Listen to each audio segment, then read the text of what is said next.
It was a bitterly cold evening in downtown Riverton. The sidewalks were slick with slush, and the glow of neon lights flickered across empty storefronts. On the corner, just outside a small cafe, sat a man named Eli Thompson. His clothes were worn. His shoes had holes. His face was tired, but not broken. He sat quietly with his hands folded, watching people walk by without once asking for a dime. Eli wasn't begging. He wasn't bothering anyone. He was simply waiting. But to Officer Rick Marshall, a 10-year veteran of the police force with a short fuse and a sharp tongue, Eli was just another nuisance in his city. Rick spotted him from across the street, sipping coffee from his patrol thermos. He smirked to himself, straightened his badge, and strolled over. "Hey!" Rick barked, towering over Eli. "Are you planning on sitting here all night? You're scaring customers away." Eli looked up calmly, his deep brown eyes steady. "Just resting my legs, officer. Been walking a long way today." Rick chuckled, shaking his head. "Sure you have. What's the story? Lost your mansion? Private jet breakdown?" A couple walking by laughed awkwardly at Rick's sarcasm. Eli stayed silent. Rick leaned in closer, voice dripping with mockery. "Let me guess. You want me to call you a cab? Or maybe the governor himself can come down and carry you to a 5-star suite." For a split second, something flickered in Eli's eyes, a knowing look. But just as quickly, it was gone. He replied softly, "No, officer. I just need a little rest. That's all." Rick straightened up, disappointed he couldn't provoke him. He scoffed. "Pathetic. You people always think the world owes you something." With that, he turned and strutted off, smug in his own cruelty. What Rick didn't know was that Eli wasn't just another man on the street. And the truth was about to hit him harder than anything he had ever faced. City Hall was buzzing. Flags waved outside, camera crews gathered, and the lobby filled with reporters. A major announcement was scheduled. A new director of community affairs would be introduced by none other than Governor William Thompson, one of the most respected political leaders in the state. Officer Rick had been assigned to security detail for the event, a job he hated because it meant standing around while politicians gave speeches. As he adjusted his uniform, he noticed the governor himself walk to the podium, the crowd erupting in applause. Thank you," the governor said. "Today, I'm proud to introduce someone who has dedicated his life to serving others. A man who knows the struggles of the people and who has never forgotten where he came from. Please welcome my brother Eli Thompson." The crowd gasped as the doors opened. Eli stepped inside, but he didn't look the same as last night. His clothes were sharp, a tailored navy suit. His shoes gleamed. His head was held high, his posture strong, his presence commanding. Rick's jaw dropped. He felt his chest tighten as sweat began to form under his collar. It was the same man, the same homeless nobody he had mocked on the street just hours before. The same man was now standing beside the governor, shaking hands, smiling as cameras flashed. Eli has worked tirelessly with veterans, the homeless, and struggling families across our state, the governor continued. He understands hardship because he's lived it, and now he'll bring that wisdom to City Hall. Rick felt his stomach churn. Eli spoke next, his voice calm but commanding. Too often, people are judged by appearances. But behind every weary face is a story. Behind every worn coat is a human being who deserves respect. His eyes swept the room, and for a brief moment, they locked with Rick's. The same steady eyes from the night before. Rick shifted uncomfortably, praying no one else noticed. Eli didn't expose him. He didn't tell the crowd about the insults, the mockery, the cruelty. He simply ended with, "Treat others with dignity, because you never know who they truly are." The room erupted in applause. Cameras flashed. The governor hugged his brother. And Officer Rick? He stood frozen, face burning red, feeling smaller than he ever had in his life. As the event ended, Rick tried to slip out unnoticed. But just as he reached the doors, his phone buzzed. A message. He opened it and read, "Effective immediately, Officer Rick Marshall. You are reassigned to community outreach." Report directly to Director Eli Thompson for instructions. Rick's blood ran cold. The man he mocked, the man he laughed at, the man he dismissed as worthless, was now his new boss. Rick stood frozen, phone in hand, as Eli walked past him, surrounded by aides and reporters. For a brief moment Eli stopped. He turned, looked Rick in the eye, and gave him a small, knowing smile. "See you Monday, officer." Then Eli walked away. Rick's fists clenched. His pride boiled. For the first time in his career, he wasn't in control. The man he once mocked now held his future in his hands. And Rick knew this was only the beginning. Officer Rick Marshall had faced gang leaders, bar fights, and violent standoffs. But nothing rattled him like the words on his phone screen. Report directly to Director Eli Thompson. The man he mocked, the man he laughed at, the man he thought was beneath him, was now his boss. Monday morning, Rick walked into the community affairs office with stiff shoulders and a clenched jaw. The atmosphere was different from the precinct. No barking radios, no slamming handcuffs. Instead, there were warm greetings, coffee brewing, and walls lined with photos of food drives, veterans' shelters, and smiling children. Rick hated it. At the center of it all sat Eli Thompson, dressed in a simple gray suit. No tie, sleeves rolled up as he personally helped sort boxes of donated clothes. Staff members looked at him with respect, not because of his title, but because of the way he carried himself. When Eli noticed Rick standing at the doorway, he smiled. "Officer Marshall, glad you made it. Grab some gloves, we've got work to do." Rick stiffened. "I didn't come here to pack boxes. I'm a cop." Eli's eyes held steady. "Today, you're a man serving his community. Same thing, isn't it?" The room went quiet. Rick felt every set of eyes on him. For the first time, he muttered without confidence, "Fine." The hours crawled by. Rick carried crates, handed out meals, and listened to stories from homeless veterans who had once worn the same badge and uniform he now wore. One man, missing a leg, gripped Rick's arm and said, "Young officer, don't forget, dignity is the last thing a man has when he's lost everything else. Never take it from him." The words stung. They echoed in Rick's head as he remembered mocking Eli outside the cafe. But Eli never brought it up. Not once. Instead, he treated Rick with respect, calm, humble, but firm. That only made it worse. By the end of the week, Rick's pride was fraying. He was used to barking orders, not taking them. On Friday afternoon, Eli gathered the team. "Tomorrow, we host a city-wide outreach fair. Every officer, every volunteer, every community leader will be here. This is about unity." He looked at Rick. "I expect you to be front and center."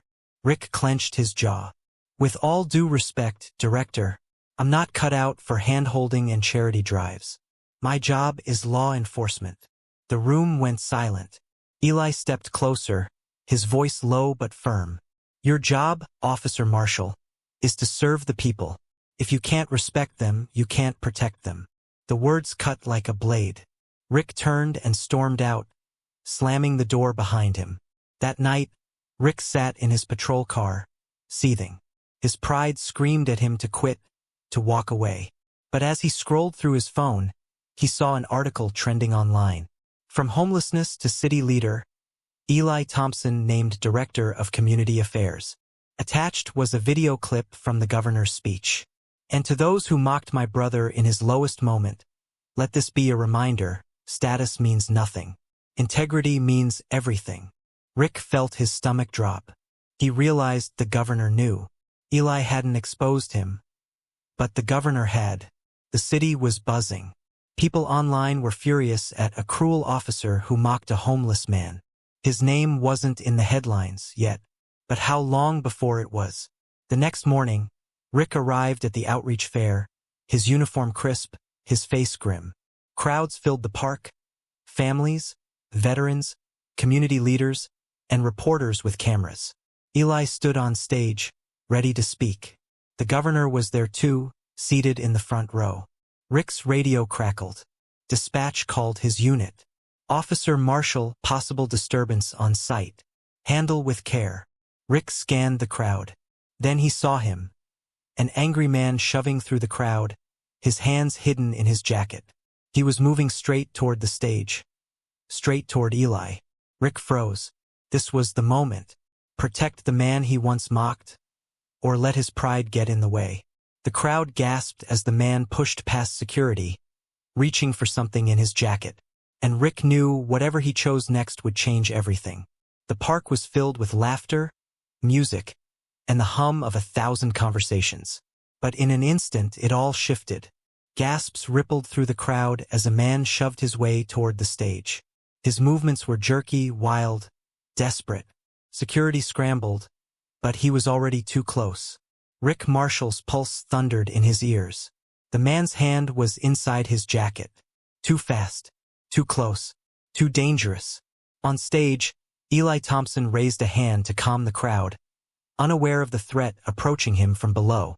The governor leaned forward in his seat, confusion turning to alarm, and Rick stood frozen. For a split second, two voices battled inside Rick's head. One said, "Let it happen. He's not your problem. After what Eli did to you, after the humiliation, maybe he deserves it." The other said, "He's a man, a leader, a brother, and no matter what, your oath is to protect life. All life." Rick's hand went to his holster. The crowd screamed as the man yanked something out of his jacket. Rick lunged forward. "Down!" Rick bellowed, his voice booming over the chaos. He sprinted across the grass, colliding with the man just as the object came free from his jacket. They tumbled hard, rolling across the dirt. Rick's heart hammered. He pinned the man's arm to the ground, knee on his back. The object skidded across the grass. It wasn't a gun. It was a megaphone. The man screamed into the dirt. "You people don't listen. My son died in that shelter, and no one helped him. You'll hear me today." The crowd fell into stunned silence. Rick's breath caught. His eyes darted to the megaphone lying inches away. He realized this man wasn't a criminal. He was a grieving father. Eli stepped off the stage, calmly raising his hand. "Officer Marshall, let him speak." Rick looked up, sweat dripping down his face. He hesitated, his pride warring with his instincts. Finally, he released the man and stood. The father picked up the megaphone with shaking hands. His voice cracked as he poured out his grief, telling the crowd about a broken system that had failed his family. The audience listened. Reporters scribbled notes. Cameras flashed. And standing a few feet away, Rick Marshall realized the truth. This wasn't about his pride, or even about Eli. It was about something bigger: justice, compassion, humanity. Eli turned to him, eyes steady. "Sometimes, Officer Marshall, protecting people isn't about force. It's about giving them a voice." Rick swallowed hard. For once, he didn't have a smart remark. But as the crowd calmed and Eli guided the father to the stage, Rick's radio crackled again. "Unit 12, respond immediately. We've received a tip. Someone at the outreach fair is carrying a weapon. Repeat. Armed suspect confirmed." Rick's blood ran cold. If the father wasn't the threat, then someone else still was. And this time, the danger could be hiding anywhere in the crowd. Rick scanned the sea of faces, thousands of them, wondering if he had just walked into the most dangerous moment of his life. The governor's security detail scanned the crowd frantically. Rick's radio kept crackling in his ear. Confirmed armed suspect. Possible target, Governor Thompson. Suspect at large within the outreach fair. Rick's jaw tightened. Thousands of people filled the park, shoulder to shoulder. Families, volunteers, veterans, children. Anyone could be hiding the weapon. For a moment, Rick felt the old bitterness rise again. Why me? Why here? Why now, when the governor's brother is already watching my every move? But Eli's voice cut through his doubt. "You're still an officer, Rick. People need you. Look with more than your eyes.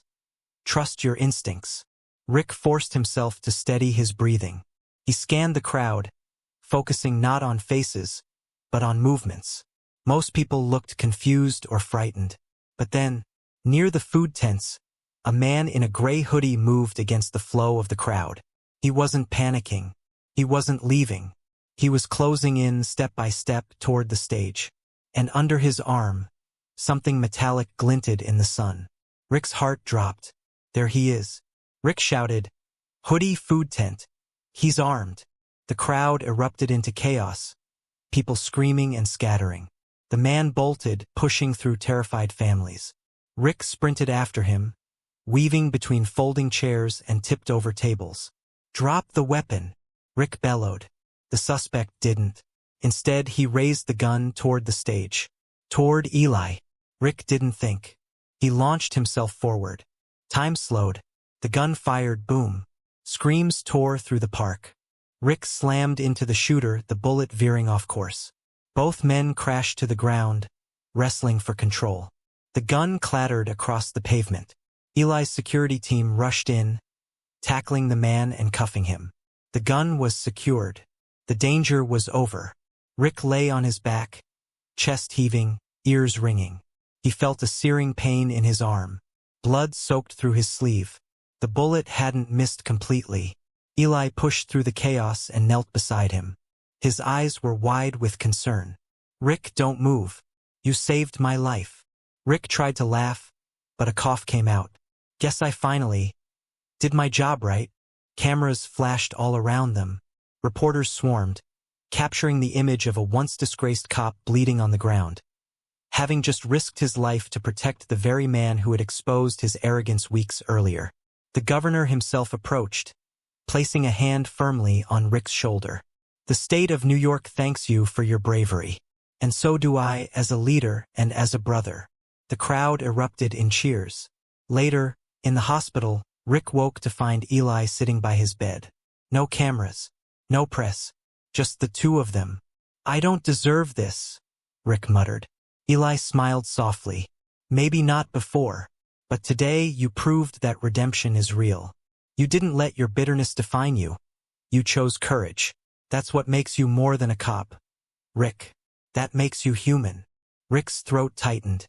For the first time in years, he felt seen, not for his failures, but for what he could become. The news ran with the story for weeks. "Cop who mocked homeless man redeems himself as hero." Rick's name was cleared. His career wasn't just saved, it was reborn. But more importantly, his heart had changed. He understood now. A man's worth isn't in a badge, a title, or a paycheck. It's in his compassion, his humility, and his willingness to do what's right, no matter the cost. But as Rick recovered, a sealed envelope arrived at his bedside.